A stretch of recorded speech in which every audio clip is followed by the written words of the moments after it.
perfect. The blaster that started it all for XShot Pro, the sequel. This is the XShot Pro Longshot 2.0. Accuracy boost roller scar. And what's maybe the craziest thing about this one is that it is still like the original Longshot, both a full length and a short dart blaster, except for it says it's got a 200-foot range. I am really curious to see what full-length darts do out of this B car at probably near 200-something feet per second velocities. But a leaked price did say it was around $40, which is a really good deal for everything you see here. Slam fire action. Back of the box doesn't really say a whole lot. It shows magazines. It says quick release half-length dart clip, quick release half-length dart clip again, and slam fire rapid shooting, which I'm a big fan of slam fire, so I hope it works really good on this. But for it to be good, it has to not only be relatively powerful,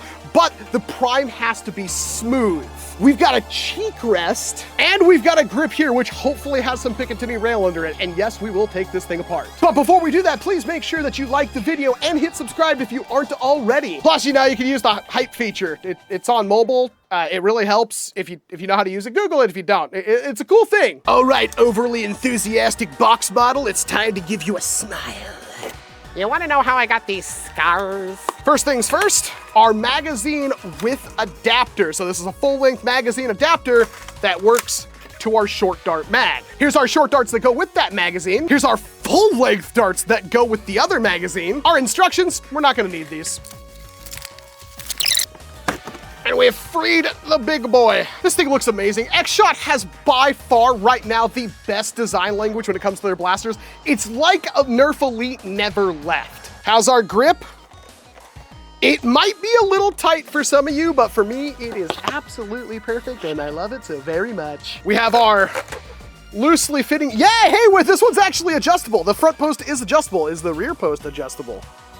No, but these are your sides. We're just gonna remove those. I don't think we're gonna use those. Maybe we'll test them for funsies. We've got our front grip here, which is a little on the small side if you want to monkey grip it, but if you kind of hold it like that, it's perfect. That is a really long draw. Sorry, I had to test that out myself. Going over to the blaster, starting off at the front muzzle, we do have our B car. This is a removable piece, and it is very similar to the Dart Zone ones, if you know that. It's both got the internal tube right here, which is for pushing into the barrel like that, but if you remove that, you could fit it over standard 16mm outer diameter hobby length barrels. And what this does is as the dart leaves the barrel, it hits this thing, hits those bearings, the foam catches it, and it twists it as it's exiting the muzzle, which stabilizes the dart in flight and increases your accuracy. B-car standing for bearing centering auto rifling. Just below that, we've got our priming handle. The draw on this thing is exceptionally long. Running along top of the blaster, we do have this like not carry handle, but raised rail. This does increase the height over bore, which may be a problem for some of you. However, it is a very long Picatinny rail that should handle whatever you want to throw on it. Behind all of that, we've got our grip. There's a couple of controls here, starting with our firing trigger. Obviously, this is a manual Springer blaster, so you will prime it back, push it back forward, pull the trigger to fire the blaster. Just behind that, we do have a trigger blocking safety. And then behind that, we have a thumb magazine release. You can obviously just use the magazine release that's back here. In fact, there's a bunch of options for it. However, if you're using the short dart mag, you can use this to quickly drop a mag without reaching all the way back here. Above that, this clear section is our plunger tube. Now, this is where our air pressure is generated, and if you were aware, with the original Longshot, those were notoriously flimsy, probably because they had a big old honking steel spring in there, rattling around with a thin plastic that, yeah, they all cracked. It was something I missed in my initial review.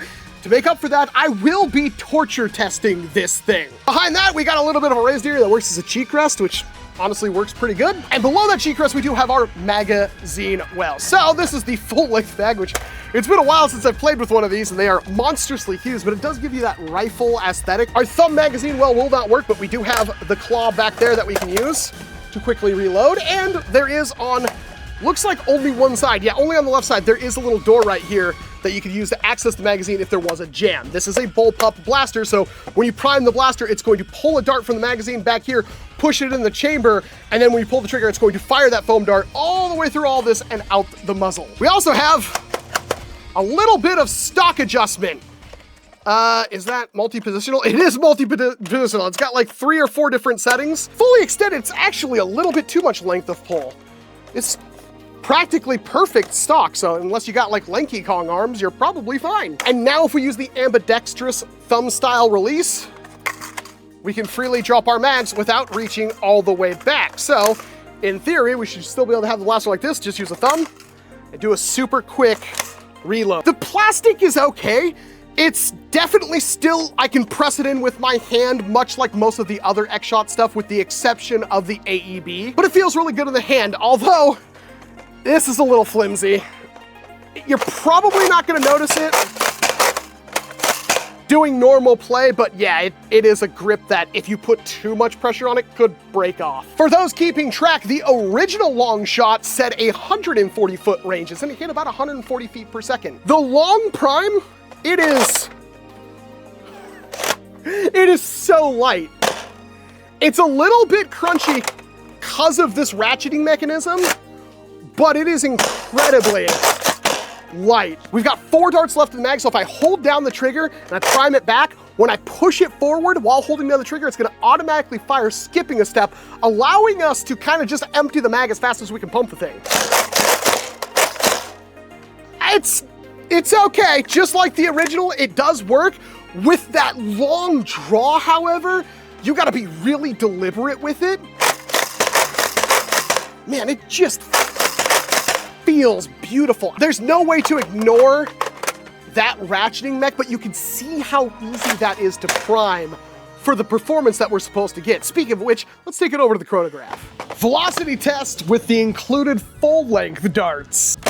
194, 185, 193, 195, 191, 182, 198, 194, 173, 193.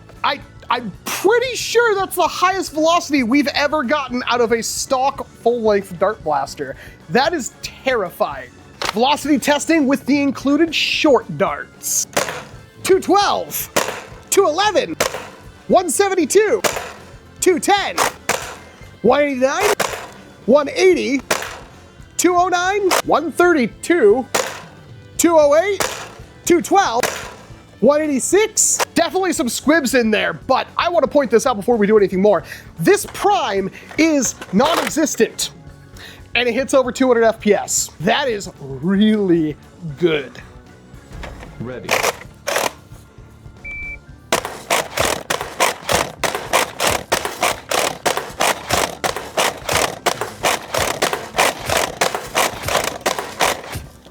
Yeah, unsurprisingly, it's like firing something out of Contra. That did not work at all. Ready. Now with short darts.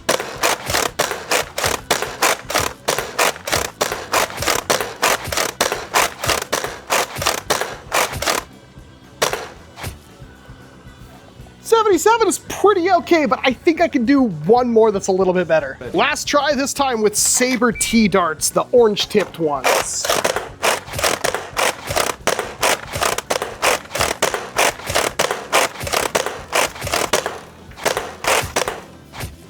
We had one really bad drop-off, but that was far more consistent, in my opinion. Outdoor range testing short darts.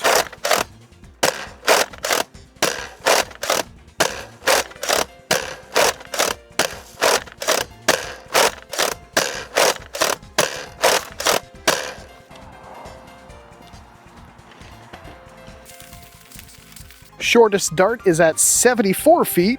Lots of darts around 79 feet. And the longest shots flat were at 106 feet. And just for the giggles, range testing with full-length darts.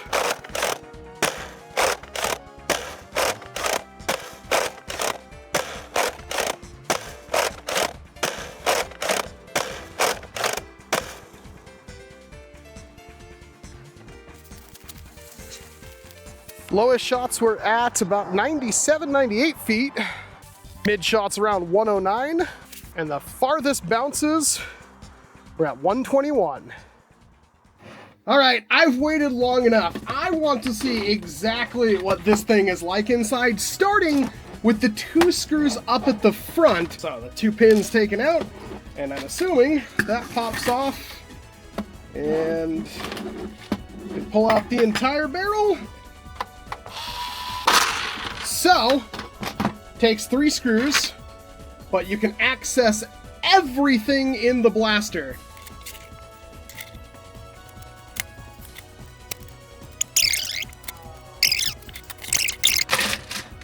Oh, there we go. That took a lot of screws. I mean, rod linkage is a little flexible and flimsy, but that's not exactly a terrible thing. Got a fairly long barrel, a fairly long spring. That's pretty weak. It looks like it could definitely take a spring upgrade. Massive plunger tube, and it is incredibly thick compared to the original. I'm gonna leave this part out, and let's see if that will improve the crime somewhat. All right, let's see if that's an improvement. Oh my god, that's so much better, it's not even funny. Definitely remove this piece.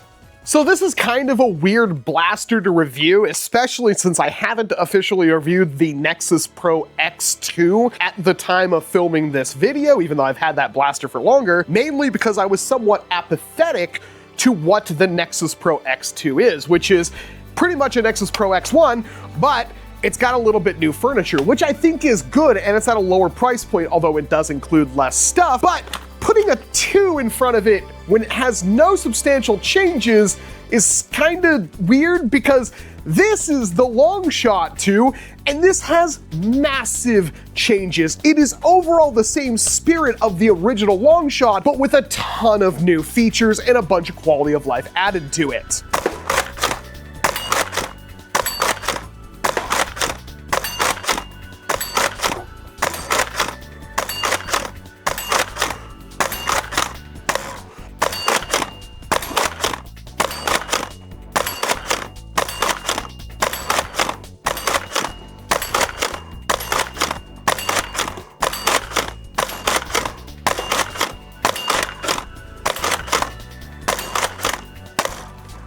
Perfect.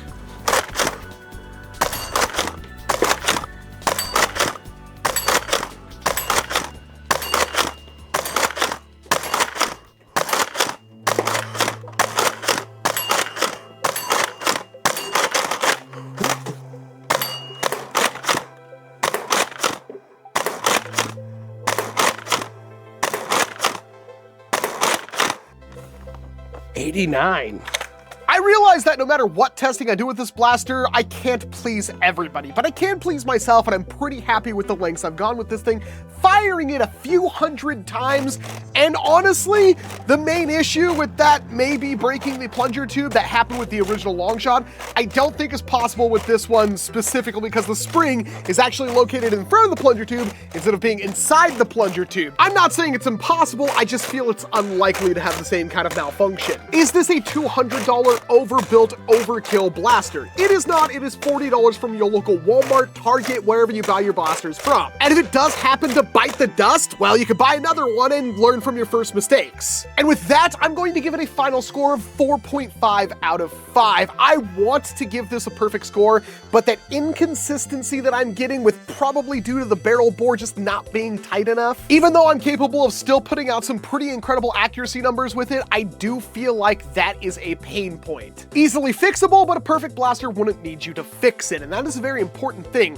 For the price you're paying for this blaster, it is basically a 5 out of 5 perfect blaster, because whatever problems you have are very easily fixable with aftermarket parts that will be pouring out for these things in the future, because the XShot blasters are far more widely distributed than their Dart Zone or NERF counterparts. But I am confident in saying with the spring upgrade, this can easily hit 250, if not 300 FPS comfortably. But even if it doesn't, the stock velocities with that absolutely absurdly light prime is more than enough. XShot has shown they have what it takes to make the best budget blasters out there. They've also shown they have what it takes to make some of the best blasters, period. And it seems like no matter what you're going to do, 2026 is the year of XShot.